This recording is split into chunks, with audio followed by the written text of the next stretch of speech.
So I have the honor of giving the last few three 11th graders their awards, and then I'll speak briefly about but meaningfully about our three seniors, and then I'll let them give their senior speeches, which I'm sure will be inspiring. So first, I would like to honor Sebastian Yavar with the quality of wisdom. Sebastian has earned a nickname this year that I'm quite fond of. The nickname is Professor YouTube. And this is because of his dedicated search through YouTube videos to find obscure knowledge and fun facts, meaningful facts sometimes too, but he's a dedicated learner, whether in the classroom or on YouTube.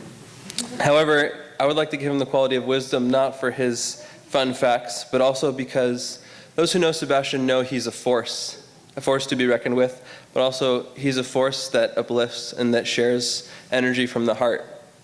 And he's being honored with wisdom, but it's a wisdom of the heart and not a wisdom of the head that I would like to honor him with today, for his compassion and his humor, for his ability to express justice, and for his ability to express the very serious and meaningful outlook on life, but in a fun way with lots of smiles. And he also has the gift of making people laugh, whether he intends to or not. He just has a humorous quality and an uplifting way about him. Also, what I've been most inspired with about Sebastian for the last few years is watching the way he turns suffering and pain and loss and failure into service, and the upliftment of his friends, and self-betterment, and his ability to take what most of us look at in life as things that bring us down, and he transforms them into opportunities to uplift others. I don't know quite how he does it, or I myself am still working on this quality, but I look to him as a teacher in a way. I'm not sure where he learned it, or if he was born with it, but oftentimes when he gets a grade that's bad, that he doesn't like, or he doesn't score as high on the SAT as he would have liked, or one of the many things that as a teenager can potentially bring you down, he turns it into humor. He turns it, like I said, he turns it into the upliftment of those who are around him. And that's his gift. And I know it's going to expand and grow in the years to come. And I see that as a type of wisdom that comes from the heart. And it's not a dry or stale wisdom of books, but it's a fiery, living wisdom. And I know that now and forever you'll be a beacon of light to all those around you. So thank you, Sebastian.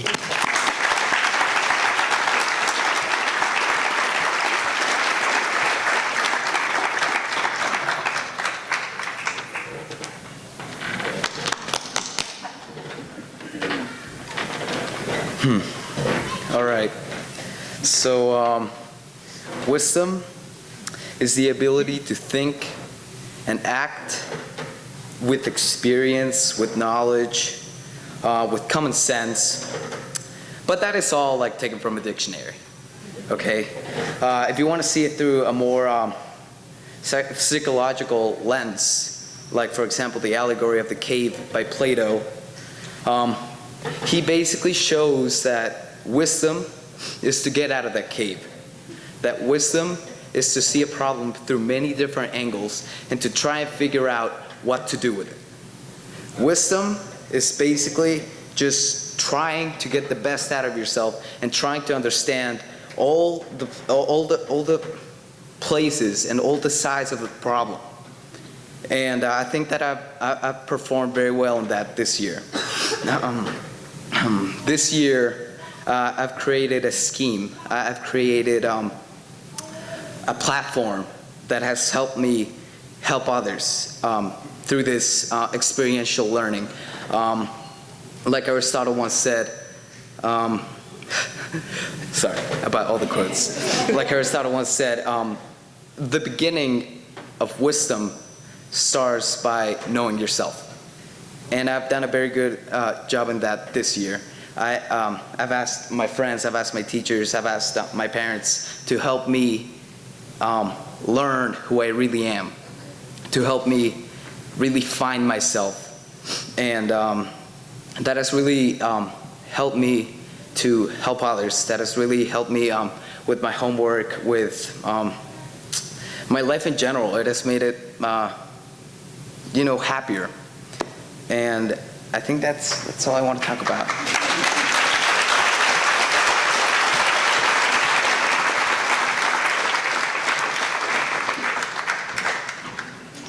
The next award is for Jan, and the quality that I chose to award him with this year is Truth Seeker.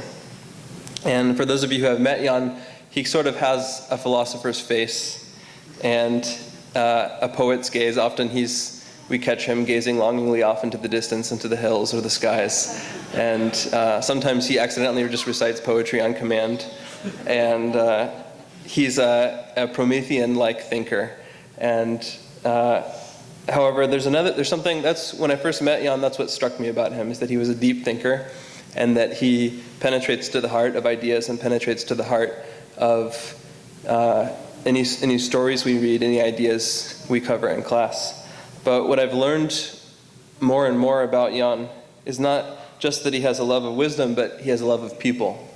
And that for him, wisdom without application to helping people is not worth learning.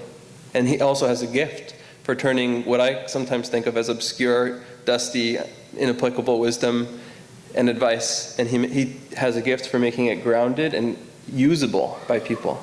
And I think that is what a true philosopher should do. Recently, in one of our classes, I asked the students to write what they think a true human being, what does it mean to be a true human being? How does one become a true human being? And Jan had a very interesting, I'm going to paraphrase here, but Jan had a very interesting response. He said things like, a true human being must have an open mind and be open to the possibility of dreams. They must be able to believe in something bigger than themselves. They must be able to make intelligent and even wise decisions. They must not be possessed by their possessions. But he also said, he listed as his last quality of a true human being, he listed suicide. So of course he caught my attention.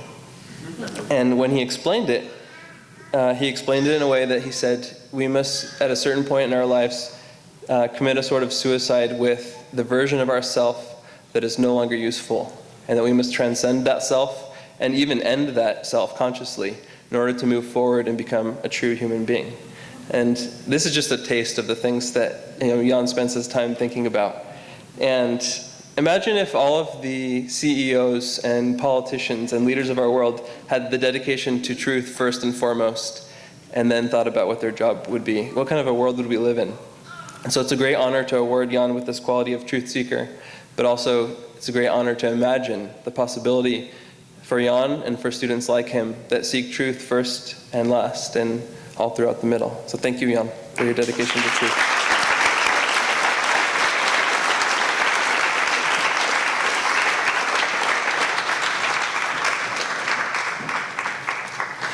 Thank you. Sure.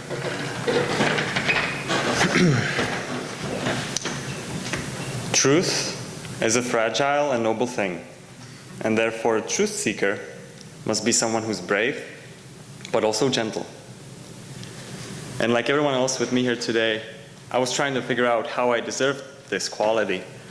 And yes, I usually do leave my homework to the last minute, but not this time. This time I really thought about it. And I was wrapping my mind around it for a whole week. I just couldn't figure it out.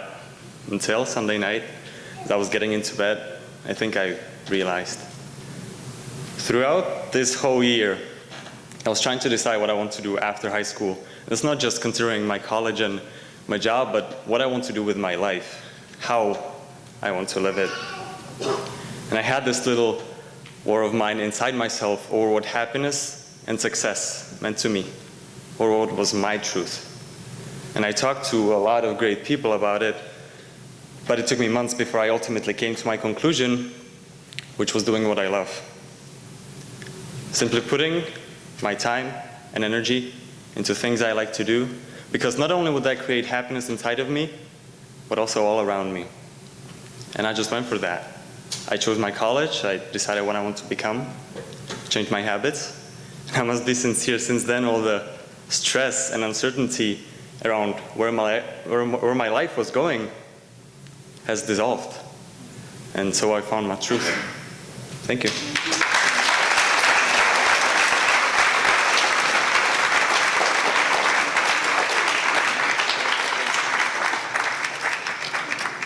Nextly, I'd like to award Kamala Roberts with the Quality of Power. And Kamala easily could have also worn, I can also talk about Kamala in whatever way I please because her voice is going out, and so she can't actually say anything I'm saying is not true when she comes up here. So, many of these students I've gotten to know for 3 or 4 years. The seniors that are going to be speaking today, I've known them now for 4 years as a teacher and friend and as a student of their wisdom. And Kamala is no exception. When I first met Kamala, she was kind of a little butterball. And I remember the first time I saw her, she had these big, thick glasses on, and she had a flannel shirt that was buttoned kind of one side up.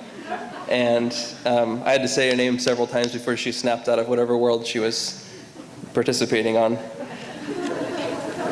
And Kamala, as I got to know her, I realized she had a lot of fears. She had a lot of anxiety, and she struggled in letting people see her true strength and her true gifts, one of which is art, and she's a very amazing artist. And over the years, I've just been floored by the tremendous courage and unbelievable energy that she's put into just tackling one fear after the next. What am I afraid of now? Okay, I'm going to conquer that. What do I need to work on? Okay, I'm going to work on that. And not just trying, but doing and succeeding. And it's no small thing that she's getting the Award of Power this year, because she's put in, like I said, a tremendous amount of work and effort to transform herself inside and out. She's a powerful young woman, and with volcanic creativity sometimes. And I don't think she knows quite yet how gifted she is, especially where art and graphic design and just general creativity is concerned. She will when she gets out there in the world. But also bringing her uniqueness and weirdness to its full potential. And as an artist and as a friend, as a comedian, and as someone who's dedicated utmostly to their own self-improvement, I would like to award Kamala Roberts with the Quality of Power.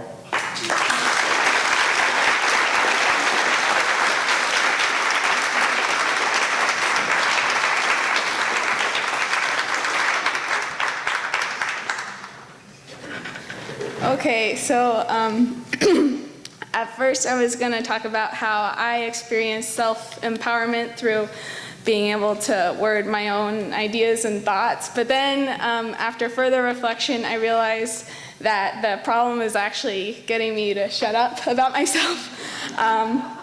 But more so, I learned to empower myself through standing by the opinions and thoughts and ideas I put out into the world, especially considering politics, feminism, and sometimes how funny I thought memes were.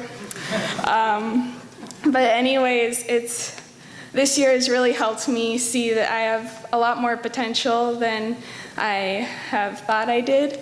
And I really, really appreciate you, Kamran, and all the teachers in the school for helping me come to that realization. So thank you.